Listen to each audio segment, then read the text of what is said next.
different type fried egg. First I put a little celery leaf on it. And then I will crush 2 eggs. Roll it.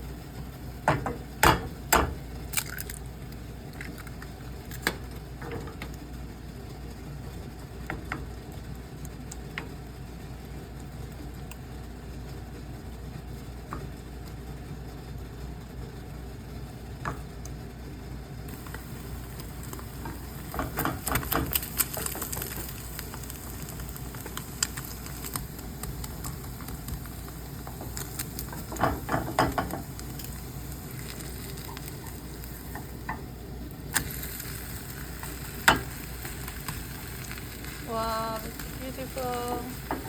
If you like my channel, please subscribe. More videos comes. Yummy.